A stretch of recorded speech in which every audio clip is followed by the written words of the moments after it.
Ինչու են բարի քրիստոնյաները վերածվում թշնամիների հենց եկեղեցու պատերի ներսում։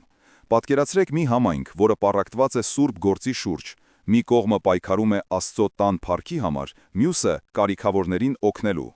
Երկուսն են վկայակոչում են ավետարանը, բայց նրանց բարի մտադրությունները ծնում են միայն ատելություն։ Նրանք բոլորը բաց են թողնում ավետարանի այն մեկ տեսարանը, որը կարող էր կանխել այս աղետը, մի դրվագ, որը մենք բոլորս կարդում ենք, բայց երբեք իսկապես չենք հասկանում։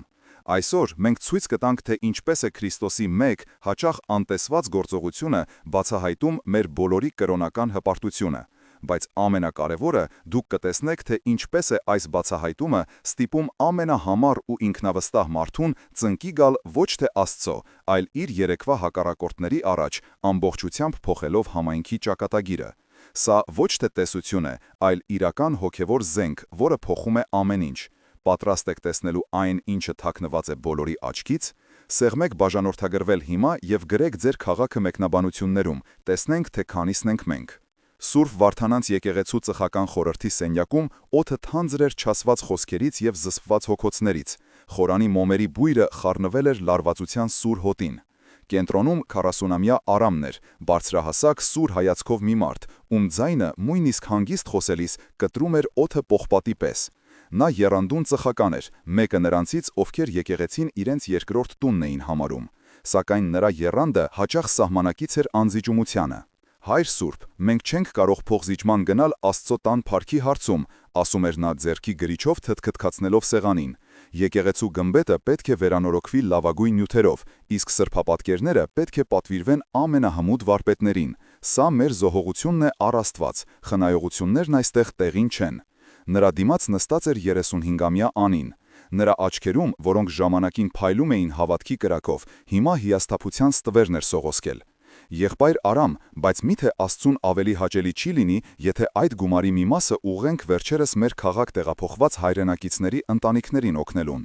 Նրանք տանիքի կարիք ունեն, իսկ մենք ոսկեզոծ գմբեթի մասին ենք վիճում։ Մեր սերը գործով չպետք է ցույց տանք։ Վեճը նոր չէր, ամիսներ շարունակ համայնքը պառակտվել էր, յուրաքանչյուր նախաձեռնություն բարեգործական ճաշկերույթից մինչև կիրակնօրյա դպրոցի ծրագիր վերածվում էր մարտի դաշտի։ Կողմերն իրար մեղադրում էին հոգևոր անտարբերության կամ ընդհակառակը ցուցադրական բարեպաշտության մեջ։ Այս լարվածությունը քշում էր նորեկներին և հոգնեցնում հներին։ Այս ամենը լուր դիտում էր համայնքի հովիվը, 50-ամյա հայր Տիգրանը։ Նրա իմաստուն աչքերում ցավ կար, բայց ոչ հուսահատություն։ Նա գիտեր, որ իր հոտը հիվանդացել է մարդկային ամենատարածված հիվանդությամբ, հպարտությամբ, որը քողարկվում էր բարի մտադրությունների դիմակի տակ։ Նա համբերատար սպասում էր ճիշտ պահի իր հոտին հիշեցնելու այն միակ դեղամիջոցի մասին, որը կարող էր բուժել նրանց։ Այդ երեկո, երբ բոլորը հեռացան, հայր Տիգրանը մնաց եկեղեցում։ Նա ծնկի իջավ խորանի առաջ, որտեղ Քրիստոսի սրբապատկերը կարծես սիրով ու թխրությամբ նայում էր իրեն։ «Տեր իմ Հիսուս», շշնջաց նա, «քո աշակերտները մոռացել են քո գլխավոր պատվիրանը։ Նրանք կառուցում են քարե պատեր, բայց քանդում են կենդանի եկեղեցին, միմյանց սրտերը։ Իմաստություն տուր ինձ նրանց հիշեցնելու քո խոսքերի զորությունը»։ Հաջորդ կիրակի հայր Տիգրանը բարձրացավ ամբիոն։ Եկեղեցին լեփլեցում էր, բայց նստարանների շարքերում անտեսանելի սահմաններ էին գծված։ Արամն իր համախոհների հետ նստած էր աջ կողմում, իսկ Անին և մյուսները ձախ։ Նրանք նույնիսկ միմյանց չէին նայում։ Հայր Տիգրանը բացեց ավետարանը և հանդիսավոր ձայնով սկսեց կարդալ Հովհաննեսի ավետարանից։ «Նոր պատվիրան եմ տալիս ձեզ, որ սիրեք միմյանց, ինչպես ես սիրեցի ձեզ, այնպես էլ դուք սիրեք միմյանց։ Սրանով բոլորը կիմանան, որ դուք իմ աշակերտներն եք, եթե սեր ունենաք միմյանց հանդեպ»։ Նա մի պահ լռեց, թույն տալով, որ խոսքերը ներս սծվեն լարված լռության մեջ։ «Սիրելի հավատացյալներ», սկսեց նա իր քարոզը, «այս խոսքերը մեր Տերը չասաց անցողից զրույցի ժամանակ, սա նրա հրաժեշտի խոսքն էր, նրա կտակը։ Սա այն պահն էր, երբ Հիսուսն իր աշակերտներին թողնում էր ամենաթանկ բանը՝ իր սիրո օրինակը և պատվիրանը։ Սա պետք է դառնար քրիստոնյաների այցեքարտը աշխարհի համար։ Ոչ մեր եկեղեցուների շքեղությունը, ոչ մեր աստվածաբանական գիտելիքների խորությունը, այլ մեր սերը միմյանց հանդեպ պետք է վկայեր, թե ում ենք մենք պատկանում։ Արամը լսում էր և մտածում. Իհարկե, սերը կարևոր է, բայց սերը նաև ճշմարտության մեջ է։ Եթե ես տեսնում եմ, որ եղբայրս սխալվում է, միթե սիրուց դրդված չպետք է ուղղեմ նրան։ Ես պայքարում եմ Աստծո տան վայելչության համար, սա էլ սիրո դրսևորում է։ Նրա համար սերը վերացական գաղափար էր, որը պետք է ենթարկվեր կանոններին և ճշմարտությանը, ինչպես ինքն էր այն հասկանում։ Անին լսում էր նույն խոսքերը և սիրտը ցավով կծկվում էր։ Սեր միմյանց հանդեպ, իսկ որտեղ է այն։ Մենք նույնիսկ չենք կարողանում համաձայնության գալ եկեղեցու վերանորոգման հարցում։ Այս խոսքերը գեղեցիկ են, բայց անհասանելի իդեալ են թվում։ Գուցե մենք պարզապես ընդունակ չենք դրան։ Նրա համար Տիրոջ պատվիրանը դարձել էր անվերջ մեղադրանքի աղբյուր, որն ընդգծում էր համայնքի անկարողությունը։ Հայ առաքելական եկեղեցում այս պատվիրանը միշտ ունեցել է առանցքային նշանակություն։ Մեր սուրբ հայրերը Գրիգոր Տաթևացուց մինչև Նարեկացի իրենց ուսմունքներում շեշտել են, որ առանց գործնական սիրո հավատքը մեռած է։ Հայր Տիգրանը հիշեցրեց դրա մասին։ Երբ Թադեոս և Բարթուղիմեոս առաքյալները եկան մեր հողը, նրանք չբերեցին ոսկի կամ կայսերական հրովարթակներ։ Նրանք բերեցին Քրիստոսի սիրո լուրը։ Եվ մեր նախնիները հավատացին ոչ թե հրաշքներին, այլ այն սիրուն, որ տեսան առաջին քրիստոնյաների համայնքներում։ Նրանք իրար օգնում էին, կիսում էին իրենց ունեցածը, ներում էին միմյանց։ Այդ սերն էր, որ հաղթեց հեթանոսական տաճարների քարե հզորությանը։ Քարոզից հետո մարդիկ ցրվեցին։ Արամն ու Անին, ինչպես միշտ, խուսափեցին միմյանց հայացքներից։ Տիրոջ խոսքերը հնչել էին, բայց նրանց սրտերի քարե պատերը դեռ անխորտակելի էին թվում։ Նրանք լսել էին պատվիրանը, բայց դեռ չէին հասկացել դրա խորհուրդը։ Քարոզից հետո անցավ մեկ շաբաթ, բայց համայնքում ոչինչ չփոխվեց, ընդհակառակը լարվածությունն ավելի խորացավ։ Արամի գլխավորած խումբը, ոգեշնչված Աստծո տան փառքը վերականգնելու գաղափարով, առանց ծխական խորհրդի ընդհանուր համաձայնության հրավիրել էր մի ճարտարապետի նախահաշիվ կազմելու համար։ Այս քայլը մյուսների կողմից ընկալվեց որպես բացահայտ անհարգալից վերաբերմունք և պառակտումը խորացնելու փորձ։ Սա անթույլատրելի է, նրանք մեզ մարդու տեղ չեն դնում, վրդովված ասում էր մի տարեցկին Անիին եկեղեցու բակում։ Մենք էլ այս համայնքի անդամ ենք, մեր կարծիքը ինչու պետք է անտեսվի։ Անին, ում սիրտը ծանրացած էր այս ամենից, փորձեց իրավիճակը հարթել մարդկային տրամաբանությամբ։ Նա մի քանի կանանց հետ միասին կազմակերպեց հանգանակություն կարիքավոր ընտանիքներին օգնելու համար։ Նրանք կարծում էին, որ եթե իրենց բարի գործը ցույց տան, մյուսները կհասկանան, թե որն է իրական առաջնահերթությունը։ Սակայն այս քայլն էլ Արամի կողմնակիցների կողմից մեկնաբանվեց որպես մրցակցություն։ Տեսնում եք, ասում էր Արամն իր ընկերներին, նրանք ուզում են ցույց տալ, թե իրենք ավելի բարեպաշտ են, նրանք փորձում են մեր նախաձեռնությունը ստվերել իրենց ողորմությամբ։ Երկու կողմերն էլ համոզված էին իրենց ճշմարտացիության մեջ, երկուսն էլ իրենց գործողություններն արդարացնում էին քրիստոնեական սկզբունքներով։ Մի կողմը պայքարում էր Աստծո փառքի համար, մյուսը մերձավորի հանդեպ սիրո։ Բայց իրականում երկուսն էլ մոռացել էին, որ առանց միմյանց հանդեպ սիրո այս երկու հասկացություններն էլ դատարկվում են իրենց իմաստից։ Հայր Տիգրանը տեսնում էր այս ամենը։ Նա հասկանում էր, որ իր խոսքերը դեռ չէին հասել սրտերին։ Մարդիկ լսել էին, բայց չէին լսել։ Նա որոշեց դիմել այլ մարտավարության։ Հաջորդ ծխական խորհրդի ժողովին, երբ վեճը կրկին թեժացավ, նա չփորձեց հանգստացնել կրքերը։ Փոխարենը նա սեղանին դրեց մի հին կաշեկազմ ավետարան։ «Եղբայրներ, քույրեր», ասաց նա հանգիստ, բայց հաստատուն ձայնով, «ես առաջարկում եմ մեկ շաբաթով դադարեցնել բոլոր քննարկումները վերանորոգման և բարեգործության շուրջ, բոլոր նախաձեռնությունները սառեցնենք։ Փոխարենը, ես խնդրում եմ ձեզանից յուրաքանչյուրին ամեն օր տանը կարդալ մեկ գլուխ Հովհաննեսի ավետարանից, սկսած 13-րդ գլխից, որտեղ Տերը տալիս է իր նոր պատվիրանը։ Եկեք ոչ թե վիճենք, այլ միասին աղոթենք և խնդրենք Սուրբ Հոգուն բացելու մեր մտքի աչքերը և հասկանալու, թե ինչ է Տերը պահանջում մեզանից։ Մեկ շաբաթից կհանդիպենք և կկիսվենք ոչ թե մեր կարծիքներով, այլ նրանով, թե ինչ է Աստված խոսել մեր սրտերի հետ։ Սենյակում լռություն տիրեց։ Առաջարկն անսպասելի էր։ Մարդիկ սովոր էին պայքարել իրենց տեսակետի համար, ոչ թե լռել ու լսել Աստծուն։ Ոմանք սա համարեցին ժամանակի կորուստ, մյուսները խնդրից խուսափելու միջոց։ Բայց հայր Տիգրանի հայացքի մեջ այնքան իմաստություն և հայրական հոգատարություն կար, որ ոչ ոք չհամարձակվեց առարկել։ Նրանք դժկամությամբ համաձայնեցին։ Խնդիրը մարդկային միջոցներով լուծելու փորձերը ձախողվել էին։ Հիմա եկեղեցական իմաստության միջամտության և Հիսուսի խոսքերի խորը ուսումնասիրության ժամանակն էր։ Հաջորդող օրերը տարօրինակ էին Սուրբ Վարդանանց համայնքի համար։ Արտաքնապես լռություն էր տիրում, բայց ներսում փոթորիկ էր։ Արամը, լինելով կարգապահ մարդ, ընդունեց հայր Տիգրանի առաջարկը։ Ամեն երեկո նա նստում էր իր աշխատասենյակում և կարդում էր Հովհաննեսի ավետարանը։ Սակայն որքան շատ էր կարծում, այնքան ավելի էր ամրանում իր ճշմարտացիության մեջ։ Ինչպես ես սիրեցի ձեզ, մտածում էր նա, իսկ ինչպես սիրեց Հիսուսը։ Նա դուրս հանեց առևտրականներին տաճարից, նա փարիսեցիներին կշտամվեց իրենց կեղծավորության համար, նա երբեք փոխզիջման չգնաց ճշմարտության հարցում։ Ուրեմն, իմ պայքարը եկեղեցու սրբության համար հենց Քրիստոսի սիրո դրսևորումն է։ Մյուսները պարզապես չեն հասկանում դա։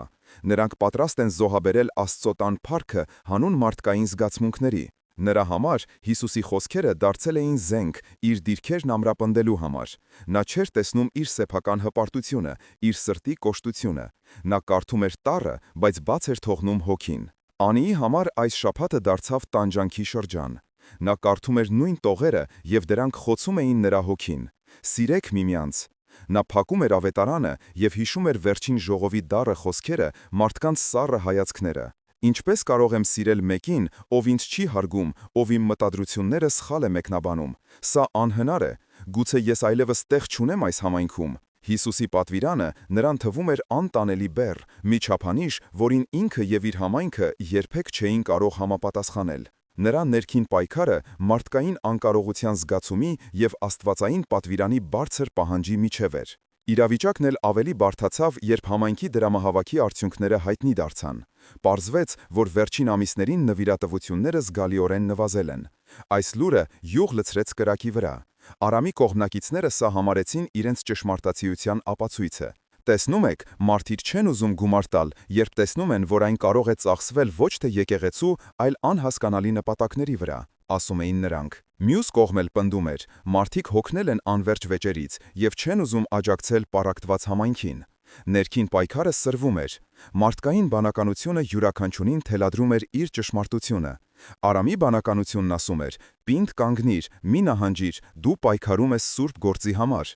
Անիի բանականությունն ասում էր. «Հեռացիր, այստեղ հոգևոր կյանք չկա, սա պարզապես մարդկային փառասիրության թատրոն է»։ Եվ այսպես, այն շաբաթը, որը պետք է դառնար հոգևոր խորհրդատության և հաշտության շրջան, վերածվեց դիրքերի ամրապնդման և հուսահատության խորացման շաբաթի։ Հիսուսի իմաստությունը մնում էր փակ գիրք, որովհետև սրտերը փակ էին։ Թվում էր, թե ոչինչ չի կարող կոտրել այս սառույցը։ Շաբաթվան վերջին օրը, հաջորդ ժողովի նախօրեին, Արամը նստած էր իր սենյակում։ Նա կատարել էր իր խոստումը և կարդացել էր ավետարանի նշված հատվածները, բայց սրտում անհանգստություն կար։ Նա վերցրեց ավետարանը, որպեսզի վերջին անգամ կարդա այն հատվածը, որտեղ Հիսուսը խոսում է սիրո մասին։ Սակայն այս անգամ նրա աչքը զարնվեց ոչ թե 34-րդ խոսքին, այլ դրան նախորդող տեսարանին՝ ոտնելվայի խորհրդին։ Նա կարդում էր, թե ինչպես էր Հիսուսը, իրենց Տերն ու Վարդապետը, ծնկի իջնում և լվանում իր աշակերտների ոտքերը, նույնիսկ Հուդայի, ով պիտի մատներ նրան։ Արամը կարդում էր Պետրոսի բողոքը. «Տեր, դու ես իմ ոտքերը լվանում»։ Եվ Հիսուսի պատասխանը. «Եթե ես, Տերս ու Վարդապետս, ձեր ոտքերը լվացի, դուք էլ պարտավոր եք միմյանց ոտքերը լվանալ»։ Այդ պահին Արամի ներսում ինչ-որ բան կոտրվեց։ Կայծակնային մի լուսավորում խոցեց նրա հպարտության զրահը։ Նա հանկարծ հասկացավ. Հիսուսի սերը ոչ թե վերևից ներքև ուղղված, ճշմարտությունը թելադրող սեր էր, այլ խոնարհվող, ծառայող, մյուսի կարիքն իրենից վեր դասող սեր։ Ոտնլվան սիրո գործնական դրսևորումն էր։ Եվ դրանից անմիջապես հետո էր Հիսուսն ասում. «Սիրեք միմյանց, ինչպես ես ձեզ սիրեցի»։ Ինչպես, շշնջաց Արամը սարսափով։ Նա նկատի ուներ այսպես սիրել, խոնարհությամբ, ծառայելով, ներելով նույնիսկ նրան, ով քեզ դավաճանում է։ Իսկ ես ինչ էի անում։ Ես ոտքեր լվանալու փոխարեն կանգնել էի ամբիոնին և դատում էի բոլորին։ Ես պայքարում էի քարե գմբեթի համար, մոռանալով, որ իսկական եկեղեցին մարդկանց սրտերն են, որոնք ես իմ կոշտությամբ վիրավորում էի։ Տեր, ների՛ր ինձ։ Արցունքները խեղդեցին նրան։ Տարիներ շարունակ կուտակված ինքնաարդարացումն ու հպարտությունը հալվում էին Աստծո խոսքի լույսի ներքո։ Նա հասկացավ, որ սրանով բոլորը կիմանան, որ դուք իմ աշակերտներն եք, խոսքը վերաբերում է ոչ թե ճիշտ դավանանքին կամ շքեղ տաճարներին, այլ խոնարհ սիրուն։ Աշխարհը պետք է տեսներ, թե ինչպես են քրիստոնյաները լվանում միմյանց ոտքերը, այլ ոչ թե կողկրտում դրանք։ Այս հասկացողությունն ամբողջությամբ փոխեց նրա ընկալումը։ Վեճը եկեղեցու վերանորոգման շուրջ հանկարծ այնքան մանր ու անիմաստ թվաց։ Գլխավորը պարտվել էր։ Կենդանի եկեղեցին, Քրիստոսի մարմինը, պառակտված էր և մեղքի իր բաժինն ուներ նա։ Այդ գիշեր Արամը ծնկաչոք աղոթեց այնպես, ինչպես երբեք չէր աղոթել։ Նա չէր խնդրում հաղթանակ իր ճշմարտության համար, Նա խնդրում էր ներում իր կուրության համար և ուժ վաղը վարվելու այնպես, ինչպես կվարվեր իր Տերը։ Նա ստացել էր իր կյանքի ամենամեծ հոգևոր հասկացողությունը։ Ճանապարհը դեպի հաշտություն բացված էր, բայց այն սկսվում էր սեփական խաչելությունից։ Հաջորդ օրը ծխական խորհրդի սենյակում կրկին լարված լռություն էր։ Բոլորը սպասում էին, թե ով է արձակելու առաջին կրակոցը։ Հայր Տիգրանը աղոթքով սկսեց ժողովը և ապա դիմեց ներկաներին. «Մեկ շաբաթ մենք լռեցինք և լսեցինք Տիրոջը։ Խնդրում եմ, կիսվեք, թե ինչ բացահայտեց Աստված ձեզանից յուրաքանչյուրի համար»։ Բոլորի հայացքներն ուղղվեցին դեպի Արամը։ Նրանք սպասում էին, որ նա կրկին կներկայացնի իր փաստարկները, այս անգամ ամրապնդված ավետարանից մեջբերումներով։ Սակայն Արամը դանդաղորեն բարձրացավ, և նրա դեմքին ոչ թե մարտական, այլ խաղաղ ու զղջացող արտահայտություն էր։ «Հայր Սուրբ, հարգելի եղբայրներ և քույրեր», սկսեց նա հանգիստ ձայնով, որը զուրկ էր նախկին մետաղական երանգից, «ես ուզում եմ ներողություն խնդրել ձեզանից յուրաքանչյուրից։ Այս ամիսների ընթացքում ես այնքան տարված էի քարե եկեղեցու շինարարությամբ, որ քանդում էի կենդանի եկեղեցին։ Ես խոսում էի ճշմարտության մասին, բայց մոռացել էի սիրո մասին։ Ես կարծում էի, թե ծառայում եմ Աստծուն, բայց իրականում ծառայում էի իմ հպարտությանը։ Ես սխալ էի»։ Նա շարունակեց. «Տերը ինձ ցույց տվեց, որ իր աշակերտը լինելու նշանը ոչ թե ճիշտ լինելն է, այլ միմյանց ոտքերը լվանալը։ Ես ձեր ոտքերը չլվացի, ընդհակառակը, վիրավորեցի ձեզ իմ խոսքերով և գործերով։ Խնդրում եմ, ներեցեք ինձ»։ Սենյակում տիրեց խուլ լռություն։ Մարդիկ ապշած էին, ոմանց աչքերում անվստահություն կար, միթե սա հերթական մարտավարական քայլն է։ Բայց մյուսները, այդ թվում Անին, տեսան Արամի անկեղծությունը։ Նրա խոնարհությունը զինաթափլող էր։ Անին առաջինը խախտեց լռությունը, նրա ձայնը դողում էր. «Եղբայր Արամ, ես էլ պետք է ներողություն խնդրեմ։ Ես այնքան հիասթափված էի, որ սկսեցի դատել բոլորիդ։ Ես ինձ փակեցի իմ վիրավորանքի մեջ և մոռացա, որ ես էլ պետք է լինեի խաղաղարար, ոչ թե դժգոհող։ Ես էլ մոռացա Տիրոջ պատվիրանը»։ Այս երկու խոստովանությունները կոտրեցին սառույցը։ Մեկը մյուսի հետևից մարդիկ սկսեցին խոսել ոչ թե նախագծերի ու գումարների, այլ իրենց սխալների ու զգացմունքների մասին։ Տարեց կինը, ով բողոքում էր անհարգալից վերաբերմունքից, խոստովանեց, որ ինքն էլ բամբասել է Արամի մասին։ Մեկ այլ տղամարդ ընդունեց, որ ֆինանսական հարցերը դիտավորյալ է բարդացրել, մյուս կողմին դժվար դրության մեջ դնելու համար։ Իհարկե, ոչ բոլորն ընդունեցին այս փոփոխությունը։ Մի քանի հոգի լուռ նստած էին, թերահավատորեն դիտելով այս զգացմունքային տեսարանը։ Նրանց համար սա թուլության նշան էր։ Նրանք դեռ համոզված էին, որ սկզբունքներն ավելի կարևոր են, քան հարաբերությունները։ Համայնքի ներսում սկսեցին ձևավորվել ոչ թե թշնամական, այլ տարբեր հոգևոր հասունության խմբեր։